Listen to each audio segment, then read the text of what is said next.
ఇలాంటి paneer curry never before ever after. ఈరోజు మీ అందరి కోసం ఒక అదిరిపోయే రెసిపీని అయితే తీసుకొచ్చేసాను.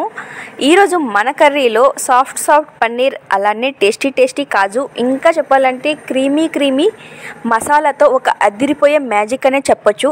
ఈ అదిరిపోయే మ్యాజిక్ రెసిపీని హోటల్ రెస్టారెంట్లు కన్నా బెటర్ టేస్ట్, అలానే చాలా సింపుల్ అండ్ ఈజీ ప్రాసెస్లో ఎలా తయారు చేసుకోవాలో నేనైతే ఈ వీడియోలో ఫుల్గా ఎక్స్ప్లెయిన్ చేయబోతున్నాను. కాబట్టి వీడియోని ఎక్కడ స్కిప్ మాత్రం చేయకుండా వీడియోని అయితే ఫుల్గా అయితే వాచ్ చేయండి.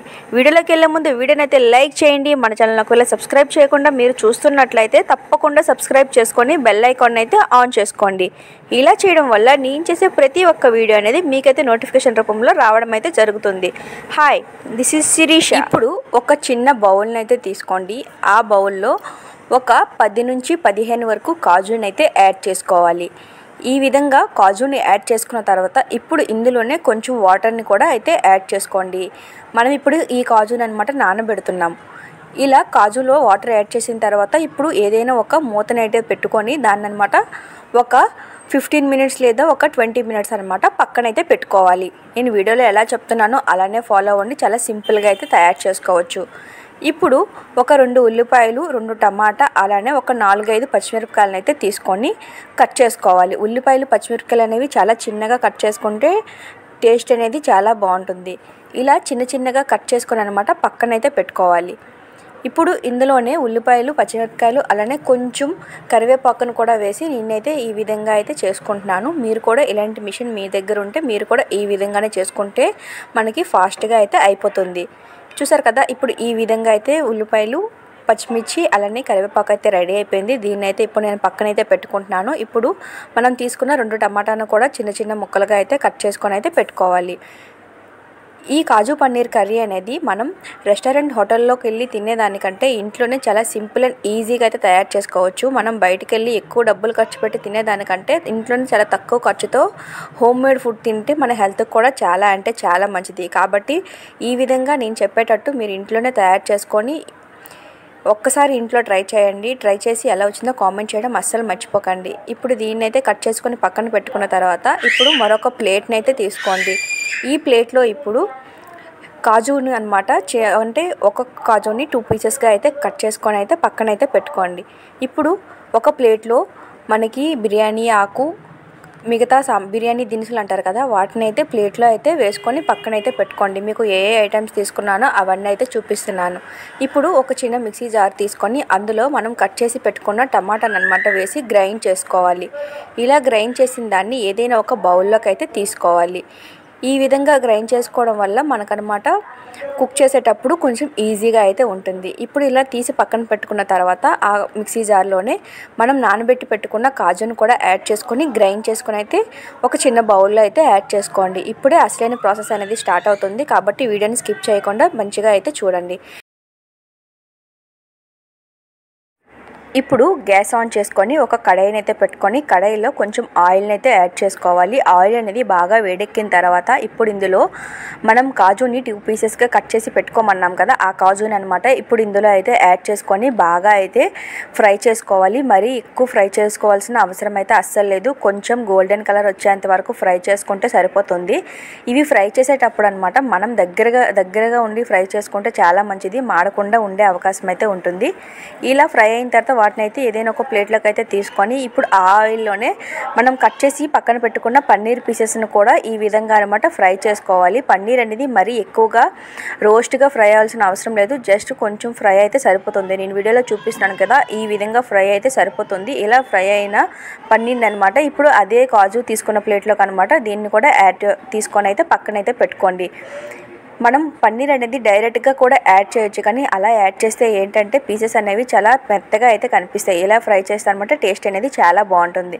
ఇప్పుడు ఆ కళాయిలో ఆయిల్ అనేది ఉంది కదా, అందులో మీకు కొంచెం ఆయిల్ చాలకపోతే ఇప్పుడు అందులోనే కొంచెం ఒక ఆయిల్ని అయితే యాడ్ చేసుకొని అందులోనే మనం పక్కన పెట్టుకున్న బిర్యానీ దినుసులను అనమాట యాడ్ చేసుకొని కొంచెం అయితే ఫ్రై అయ్యేంత వరకు అయితే ఫ్రై చేసుకోవాలి. ఈ స్పైసెస్ అన్నీ బాగా ఫ్రై అయిన తర్వాత ఇందులోనే మనం కట్ చేసి పక్కన పెట్టుకున్న ఉల్లిపాయలు, పచ్చిమిరపకాయల ముక్కలను అయితే ఇందులో యాడ్ చేసుకొని బాగా ఫ్రై అయ్యేంత వరకు అయితే వెయిట్ చేయాలి. ఇలా వెయిట్ చేసిన తర్వాత ఇందులోనే 1 స్పూన్ వరకు అల్లం వెల్లుల్లి పేస్ట్ని కూడా యాడ్ చేసుకొని బాగా మిక్స్ అయ్యే విధంగా దగ్గరుండి అయితే కలుపుకోవాలి.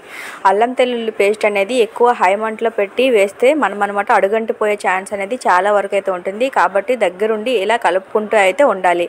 ఇలా కలుపుకున్న తర్వాత ఇప్పుడు ఇందులోనే 1 టేబుల్ స్పూన్ వరకు పసుపు, అలానే 1 అర స్పూను ధనియాల పొడి, తర్వాత రుచికి సరిపడినంత కారాన్ని అయితే యాడ్ చేసుకోండి. మేమైతే 1 స్పూన్ వరకు కారాన్ని అయితే యాడ్ చేసుకుంటున్నాను. మీరైతే ఇంకొంచెం కారం ఎక్స్ట్రా తినేవాళ్ళు ఉన్నట్లయితే ఇంకొంచెం కారాన్ని అయితే యాడ్ చేసుకోండి.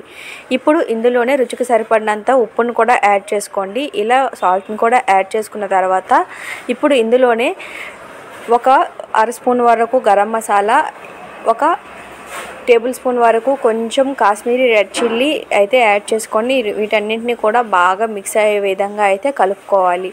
ఈ విధంగా బాగా మిక్స్ అయ్యే విధంగా కలుపుకున్న తర్వాత ఇప్పుడు ఇందులోనే అనమాట మనం ముందుగా చెప్పాను కదా టమాటా అనేది కట్ చేసి యాడ్ చేసుకుంటే తినడానికి అనమాట టేస్ట్ అనేది అంత మంచిగా అయితే అనిపించదు. మధ్య మధ్యలో టమాటా అనేది తగులుతూ ఉంటుంది. అలా కాకుండా ఇలా పేస్ట్లా చేసి యాడ్ చేసుకోవడం వల్ల అందులో బాగా మిక్స్ అయ్యి మనకనేది టమాటా అనేది వేసామో లేదో కూడా తెలియనంతగా అయితే ఉంటుంది. చూసారు కదా, ఇలా టమాటా యాడ్ చేసుకున్న తర్వాత దీన్ని అనమాట మూత పెట్టి అయితే ఒక 5 మినిట్స్ అయితే కుక్ చేసుకోవాలి. టమాటా నుంచి ఆయిల్ అనేది ఎప్పుడు బయటకు వస్తుందో అప్పుడు అనమాట టమాటా అనేది బాగా కుక్ అయిందని అర్థం. నేను వీడియోలో ఎలా చూపిస్తున్నానో అలానే ఫాలో అవ్వండి, ఎక్కడ స్కిప్ చేయకుండా. ఇలా టమాటా బాగా కుక్ అయిన తర్వాత ఇప్పుడు ఇందులోనే మనం కాజు పేస్ట్ని అయితే గ్రైండ్ చేసి పక్కన పెట్టుకున్నాం కదా, ఆ కాజు పేస్ట్ని కూడా ఇప్పుడైతే ఇందులో యాడ్ చేసుకోవాలి. ఇలా కాజు పేస్ట్ని యాడ్ చేసుకున్న తర్వాత దీన్ని మంచిగా మొత్తం మిక్స్ అయ్యే విధంగా అయితే కలుపుకుంటూ ఉండాలి. ఇలా కలుపుకున్న తర్వాత ఇప్పుడు దీన్ని అనమాట ఇంకొక 2 మినిట్స్ అనమాట బాగా అయితే కుక్ చేసుకోవాలి మూత పెట్టుకొని. అప్పుడే వీటి యొక్క స్మెల్ అనేది పోయి టేస్ట్ అనేది చాలా బాగా అయితే వస్తుంది. ఇప్పుడు ఇలా కుక్ అయిన తర్వాత ఇందులోనే మీకు ఎంత గ్రేవీ సరిపోతుందో అంత గ్రేవీకి తగినంతగా అయితే వాటర్ని అయితే యాడ్ చేసుకోండి. మరీ ఎక్కువ గ్రేవీ ఉండే విధంగా అయితే వాటర్ అనేది అస్సలు యాడ్ చేయకండి. కొంచెం మీడియం గ్రేవీ చేసుకుంటే మనకి రొట్టెతో కానీ రైస్తో కానీ అన్నమాట టేస్ట్ అనేది చాలా బాగుంటుంది. ఇప్పుడు ఇలా 2 నిమిషాలు కుక్ చేసుకున్న తర్వాత ఇప్పుడు ఇందులోనే మనం ఫ్రై చేసి పక్కన పెట్టుకున్న కాజుని, పన్నీర్ని రెండింటిని కూడా ఇందులోనే యాడ్ చేసుకోవాలి. ఇలా యాడ్ చేసుకున్న తర్వాత వీటిని అనమాట బాగా మిక్స్ అయ్యే విధంగా అయితే కలుపుకోవాలి. పన్నీర్ని ఎప్పుడైనా సరే స్మూత్గా అయితే హ్యాండిల్ చేయాలి. మరి హార్డ్గా నచ్చినట్టుగా కలుపుకుండా కొంచెం స్మూత్గా కలుపుకుంటే పన్నీర్ అనేది విరగకుండా మంచిగా అయితే ఉంటుంది. చూస్తున్నారు కదా, ఈ విధంగా అనమాట పన్నీర్ని కాజుని యాడ్ చేసుకున్న తర్వాత వీటి మొత్తాన్ని అనమాట ఒక 5 మినిట్స్ మంచిగా కుక్ చేసుకొని ఇప్పుడు ఇందులోనే లాస్ట్ ఫైనల్ టచ్లో కొంచెం కొత్తిమీరని అయితే యాడ్ చేసుకొని ఒక్కసారి కలిపేసి సర్వ్ చేసుకుంటే టేస్ట్ అనేది చాలా చాలా బాగుంటుంది. ఈ విధంగా ఒక్కసారి ట్రై చేయండి. మీ ఫ్రెండ్స్ అండ్ ఫ్యామిలీ మీ రెసిపీస్కి అనమాట ఫ్యాన్ తప్పకుండా అయితే అయిపోతారు. చూసారు కదా ఎంత సింపుల్గా ఈ రెసిపీ అనేది రెడీ అయిపోయిందో. టేస్ట్లో కూడా హోటల్ రెస్టారెంట్ కంటే బెటర్ టేస్ట్ అయితే ఉంటుంది. ఖర్చులో కూడా చాలా తక్కువ ఖర్చులో అయితే అయిపోతుంది. ఈ రెసిపీ మీ అందరికీ నచ్చిందనే అనుకుంటున్నాను. చూసారు కదా ఎంత సింపుల్గా ఈ రెసిపీ అనేది రెడీ అయిపోయిందో. మరి ఇంకెందుకు ఆలస్యం చేస్తున్నారు? మీరు కూడా ఎప్పుడైనా సరే మార్కెట్ నుంచి పన్నీర్ తీసుకొచ్చేటప్పుడు ఈ విధంగా ఒక్కసారి ట్రై చేయండి. ట్రై చేసి ఎలా వచ్చిందో కామెంట్ చేయడం అస్సలు మర్చిపోకండి. ఈ వీడియో మీ అందరికీ నచ్చిందని అనుకుంటున్నాను. వీడియో నచ్చితే మాత్రం లైక్ చేయండి, షేర్ చేయండి. మన ఛానల్ని అయితే తప్పకుండా అయితే సబ్స్క్రైబ్ చేసుకొని మన ఛానల్ అయితే మీ అందరూ సపోర్ట్ చేస్తారని నేనైతే కోరుకుంటున్నాను. ఇలాంటి మరెన్నో ఇంట్రెస్టింగ్ వీడియోస్తో మళ్ళీ కలుద్దాం. Until then bye bye.